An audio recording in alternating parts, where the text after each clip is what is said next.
त्यानंतर एक महत्त्वाची बातमी समोर येते। महाविकास आघाडी सोबत मी नाही, केवळ राष्ट्रवादी आणि शिवसेनेसोबत आहे। काँग्रेस सोबत सध्या चर्चा सुरू आहे असं प्रकाश आंबेडकर यांनी या बैठकीनंतर महत्त्वाचं विधान केलेलं आहे। आज प्रकाश आंबेडकरांची दोन विधानं समोर आलेली आहेत आणि आता मात्र त्यांनी मी महाविकास आघाडी सोबत नाही, केवळ राष्ट्रवादी आणि शिवसेनेसोबत असल्याचं म्हटलेलं आहे।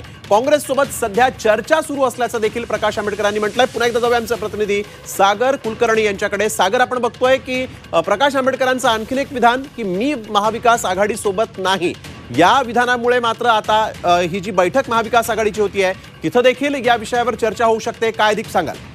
प्रकाश आंबेडकरांची भूमिका म्हणजे काँग्रेसला अप्रत्यक्षरित्या अद्याप त्यांनी स्वीकारलं नाही हे स्पष्ट होतं।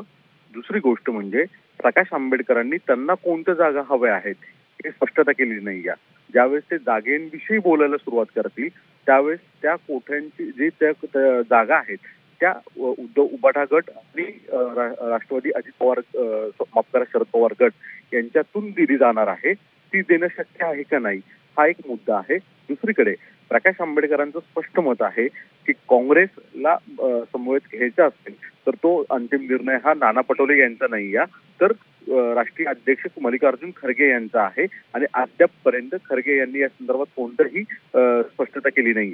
यामुळे प्रकाश आंबेडकरांच्या विधानाची स्पष्ट वाक्य म्हटलं तर असं होईल की महाविकास आघाडीमधील एक मोठा पक्ष जो आहे काँग्रेस त्यांना सोबत घेण्याची मानसिकता अद्यापही प्रकाश आंबेडकर दाखवून दिसत नाही आणि यामुळे अधिक समस्या महाविकास आघाडीमध्ये वाढताना दिसतील। बिलकुल, धन्यवाद सागर आपण दिलेल्या सविस्तर माहितीसाठी। तर प्रकाश आंबेडकर यांनी मी राष्ट्रवादी आणि शिवसेनेसोबत आहे, मी महाविकास आघाडी सोबत नाही, कारण काँग्रेस सोबत सध्या चर्चा सुरू असल्याचं वक्तव्य केलेलं आहे। त्यामुळे आता राजकारणात एकच खळबळ देखील उडाली आहे।